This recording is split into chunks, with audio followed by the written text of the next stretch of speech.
Hey folks, Gway.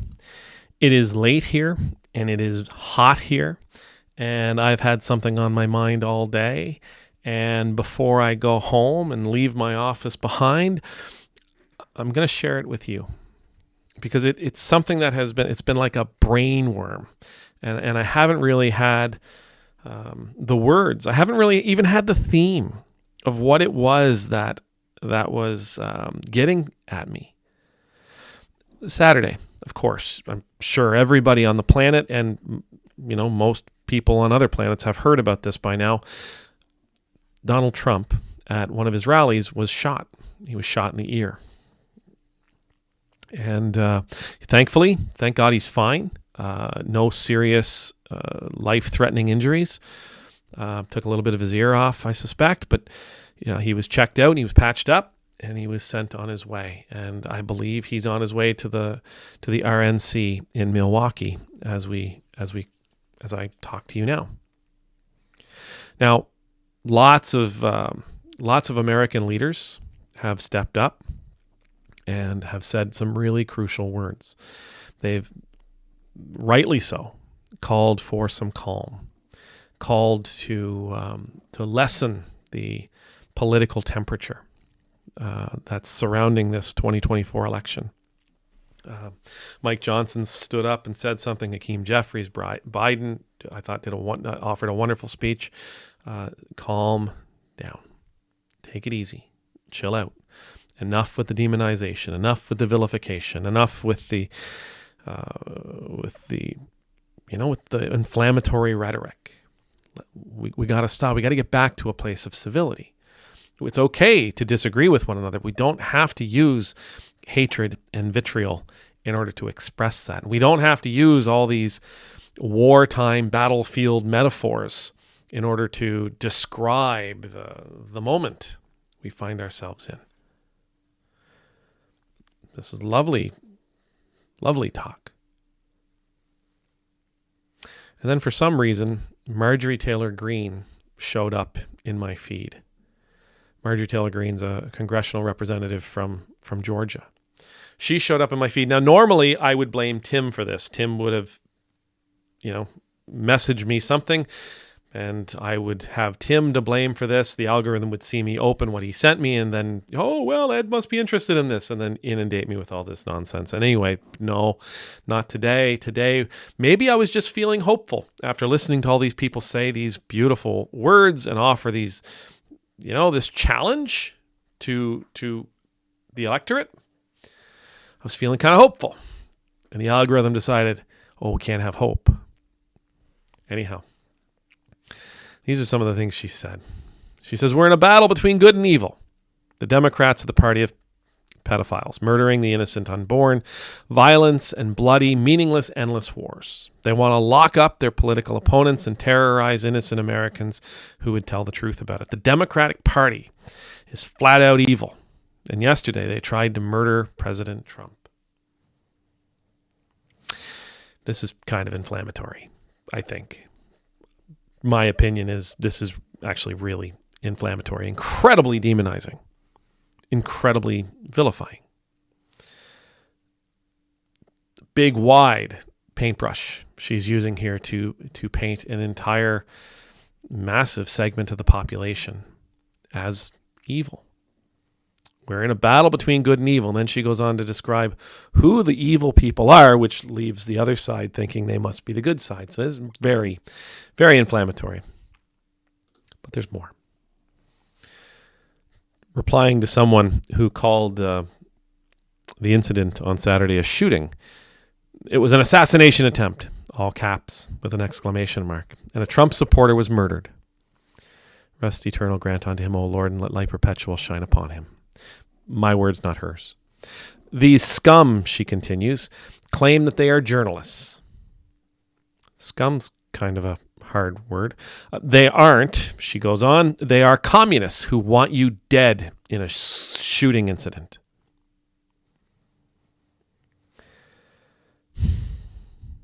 More demonization, more vilification, more incredibly inflammatory language. To the media, she says, this is another tweet. To the media, she says, "This is your fault, Trump's shooting. They demonized us. They called us Nazis, and they spent the past decade inciting violence against us. They do it every day. And yesterday, they got what they wanted, an assassination attempt on President Trump and one of his supporters murdered."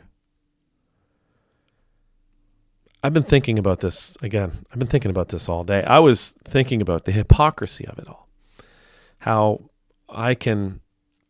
she can point out that some are demonizing her, and then in exactly the same tweet and others that follow demonize others. So it's the hypocrisy of saying it's bad when you do it to us, but I'm going to do it to you. I thought about that. I thought about, because I've had many, many good teachers in my life, and I've learned from people. I've learned that there's people out there that I want to be just like, and I've learned that there's people out there that I don't want to be like. And I was just going to do a talk and say, this is the kind of behavior that we should not emulate. Let's be better than this. Let's rise above this. And we should. Okay, I'm not saying we shouldn't. We absolutely should. We should rise above.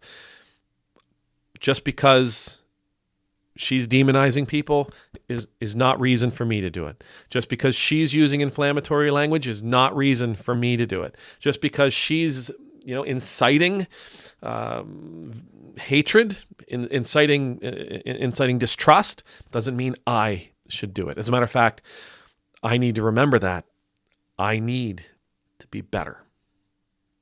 Okay, when you see bad things, when you see bad behavior, we must be better. If I can recognize that it's bad, I must be better. We must be better. We must rise above. That would have been a good talk.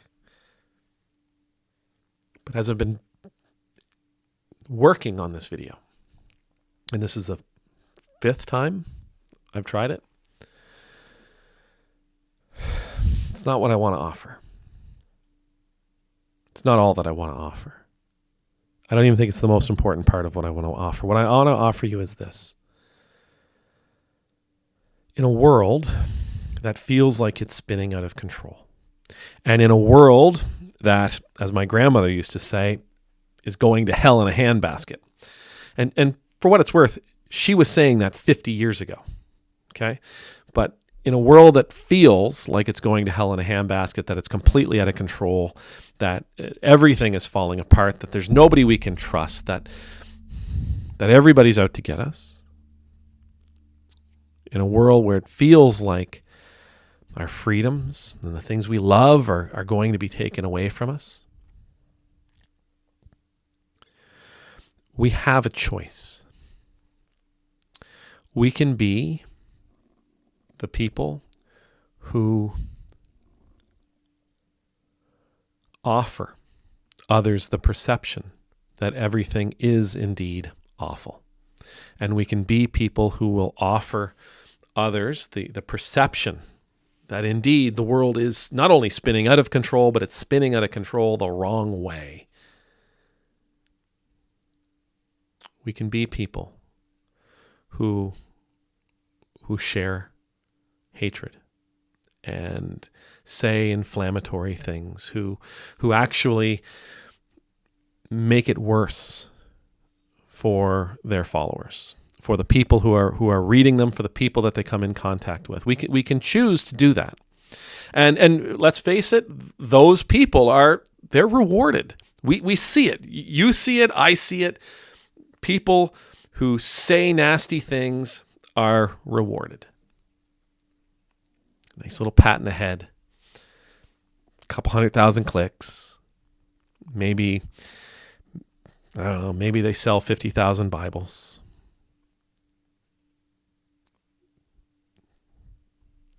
Or we can be people who do the exact opposite, who offer hope, who offer light, who offer comfort, who offer presence and well-being. There's too much hopelessness out there. There's too much despair out there. And there are far too many people inciting division.